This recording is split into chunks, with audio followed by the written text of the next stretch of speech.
Folks, day 7 of the government shutdown. Today, House Minority Leader Hakeem Jeffries rejected a short-term extension of Obamacare, the Federal Care Act subsidies, as part of efforts to reopen the government. The shutdown is disrupting air travel nationwide. Staffing shortages have led to significant delays at airports. Now, furloughed federal employees may not get back pay when the government reopens. Joining us right now is California Congresswoman Sydney Kamlager-Dove. Glad to have you back on the show. Lots of drama at the Burbank airport. People on planes, and there were no air traffic controllers. How the hell does that happen? I don't know how that happens, but it's happening because we're at day 7 of a government shutdown, completely preventable by Donald J. Trump and his Republican cronies. I have to tell you, I have toured air traffic control towers. These folks have highly stressful jobs. They are under-resourced, understaffed. They need all of our support. So I'm not offended that they said we can't do this, but it does show you how important, how pervasive government services are, and why Republicans need to come back to the negotiating table with us, because we don't want planes dropping out of the air, do we? One of the things that, when we talk about this whole deal here, and I keep hearing this, and I asked this question to Senator Schumer as well, people are sitting here saying, hey, if Democrats, if you're going to swing, swing. Don't cave, don't buckle, and force these people to confront the issue of health care. And the polling numbers show more people are blaming the Republicans for this, and they also want those subsidies. Absolutely. So, we've been to this rodeo before, and Democrats were upset that Chuck Schumer wasn't riding with his House set. Where I come from, that's what you got to do. You got to ride with your set. So Democrats in the House said, we are not voting for a clean CR because it is not clean. It is dirty. It is doubling down on the health care cuts that we saw in the big, ugly bill. So we are voting no. Now, if you want to cancel the cuts, then, we're here for this. But they're not willing to do that. And so here we are. I have to say that Medicaid, Medicare is on the table. People are already getting letters from their insurance companies telling them that their premiums are going to double. Deductibles, co-pays are going to double. Donald Trump, because he's so nasty, has already cut WIC and SNAP food assistance for hundreds of thousands of mothers with their new hungry babies. I've got 32,000 mothers and new babies in my district that don't have WIC or SNAP because Donald Trump just decided to be extra cruel while we're in this government shutdown. And when you can have Marjorie Taylor Greene post and say, hey, Mike Johnson, let's start negotiating with Democrats because even my kids' insurance is going to double, then that's when you know that they are full of what. So, look, we saw last night the vote. We saw the vote in the Senate, the 5th vote there as well.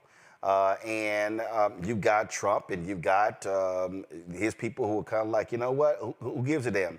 Let them starve. You've got Russell Vought wants to do what he wants to do. You've got crazed, deranged white supremacist Stephen Miller as well. I think the only way this works is also, I think, what Democrats have to be doing. I get politicians showing up doing media as well, but they also have to be putting a face on this, putting out there. Dr. Bishop William Barber always talks about show impacted people. I think that's also critically important, so people understand that when we talk about government shutdown, furloughed workers, people not working, those are individuals, those are families as well who are being impacted. Absolutely, Roland. We know that federal workers, many of them are living paycheck to paycheck, and they are showing up every day to help us. I think about Sandy. Sandy's a constituent of mine. She actually helps families manage through their Medicare. I had to call Sandy for my dad. I was so grateful that she was able to answer my call and help me navigate the Medicare system for my dad. Oh my God, if Sandy's furloughed or not able to work and help other families like mine. I think about so many students who are on GI bills who now are getting letters saying that, they're not going to get their benefits. I'm thinking about so many of the mothers that I see in the doula classes in my district, who have to deal with the potential of maternity wards closing because the hospitals don't have the money to keep the doors open. I think about the thousands of folks that I saw last week that are working at St. John's Community Healthcare Clinic. It's a clinic that services, a lot of LA County, 10 million people, Roland. And A, their jobs are in jeopardy if reimbursements stop. And B, thinking about all the folks that are not able to go to them anymore because they are looking at their healthcare cuts, at the healthcare cuts happening or healthcare costs doubling. These are families that look like yours and mine. I've been to the WIC offices.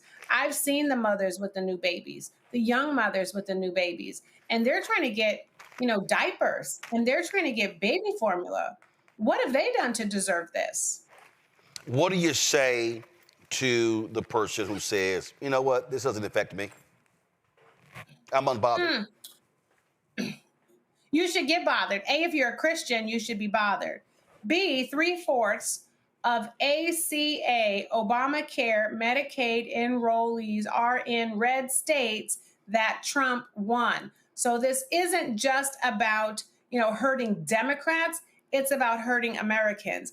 You are impacted, even if you're not on any of these healthcare services by the government, because your premiums are still going to go up, because the insurance companies are going to have to raise your rates to cover for what they're not getting because the government has shut down and because these cuts are coming. I'm not on any of those services, but the doctors that I see get reimbursed because of the patients that are on Medicaid or Medi-Cal in California or Medicare. And I want to go to see my doctor, but if my doctor has to shut their doors because of all of this nonsense coming from, the Trump administration, then we all hurt. And let's not forget, we're also talking about jobs, hundreds of thousands of jobs that are in peril. And then we could go on about how Donald Trump is continuing to attack Black people. That's a whole other conversation. But everyone's impacted by this, on top of the tariffs, the cost of living going up, and your insurance costs doubling.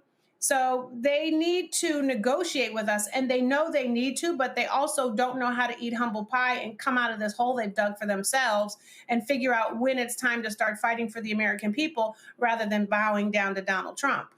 I do want to ask you about farmers. We have seen a lot of these red state farmers whining, complaining about how they are losing money and how they're getting screwed because of tariffs.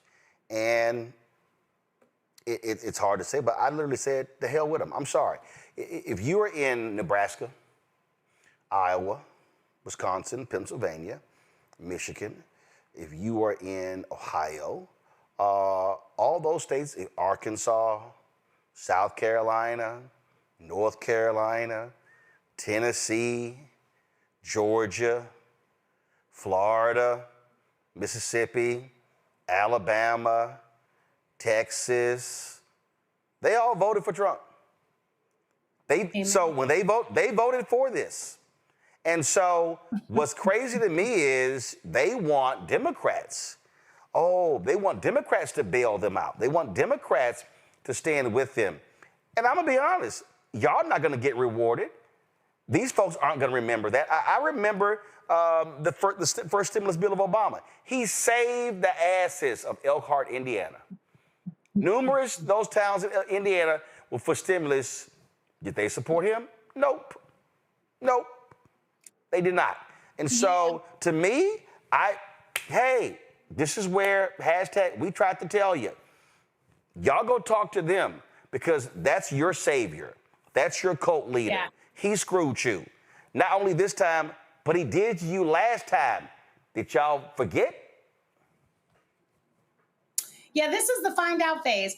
I'll tell you, Roland, I had a strange experience. I had someone from Mississippi come to my office, and a businessman has an investment, has a plant in Brazil. Brazil's being hit hard with these tariffs because Donald Trump is riding with Bolsonaro, rather than the entire country of Brazil. Makes absolutely no sense. And the man from Mississippi said, well, can you help? Because I know you're on foreign affairs and these tariffs are terrible. And I said, I think you voted for him. So I don't understand why now you're complaining. And if these are going to hurt you so much, these tariffs, I don't know why you're not talking to your representatives from Mississippi. What do they have to say? And he said, well, the Republicans, it was crickets. They didn't have anything to say to him. So he was coming to a Democrat. And, we had a real honest conversation about that. And the farmers, Roland, now Donald Trump is saying, oh, we're going to give some money back to the farmers, but you wouldn't have to do that if you were not if you hadn't put these tariffs out there, which are actually only impacting and hurting American consumers and producers. So in fact, Donald Trump is saying, I'm just going to give your money back to you rather than giving you any additional help, A. And then B, real talk. Is this money actually going to go to local, real farmers, people that we're thinking about, like the guy in the overalls milking the cows? Or is it going to go to these big agro businesses? And if that money is not going to help the small people that we're talking about. So they need to have real conversations about what's really going on and how this money is continuing to be stolen from the coffers of the taxpayers, our coffers, and really sort of shuttled into the bank accounts of the super, super, super rich at the expense of everyone else. And everyone else has to ask themselves, why do they continue to want Democrats to bail them out when they keep voting against their own self-interests? Yep, I'm with them. Go talk to your people. Go talk to Cindy Hyde-Smith. Go talk to Marsha. Go talk to your people. Go talk to them and see what they can do, because that's who you keep voting for. That's what I told him. He was so sad. He looked at me. He was so sad. And that's what I just keep thinking about. It's the truth. Right. And I just think, it's like, I'm sorry. You're not going to sit here and vote against your interest, but then you want Democrats to bail your ass out, and you want to keep rewarding them. And then I love this here. Right. Oh, well, we didn't vote for this. Yeah, actually, it came with it. It came with it. Yeah, it all came together in one package. It's not like, oh, no, I voted for this, not that. Yes, you voted for all of it. You voted for all of 2025, and it was in there, and everyone kept telling you about it, okay? And they do have a section in there about what they're going to do to farmers, about how they're going to erode the USDA, about how they're not going to give subsidies, about how they want to shut down the small farmers and make everything, go to the super big agro businesses. They talked about all that. They want your food to be more expensive. They want it to be less fresh, and they're not looking out for you. So at the end of the day, folks decided to vote for Donald Trump because they were afraid of voting for a Black woman.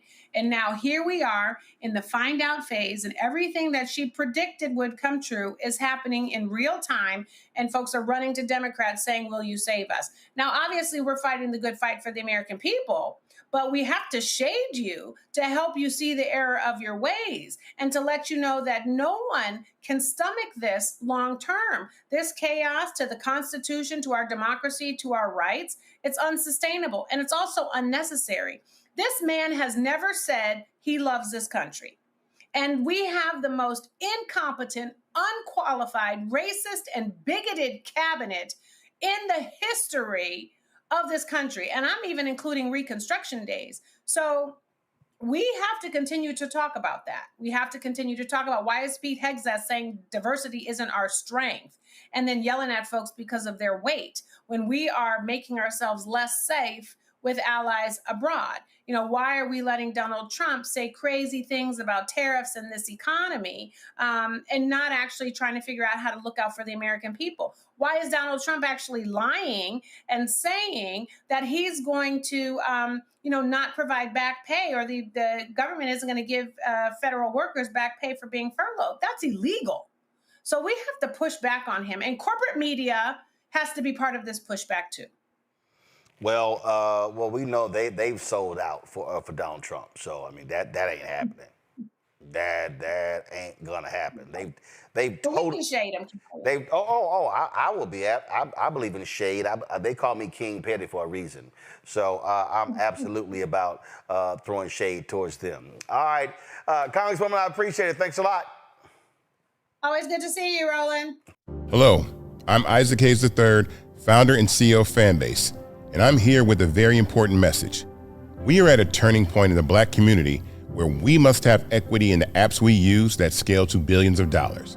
But this time, we own the infrastructure, we own the culture, and we shape the future.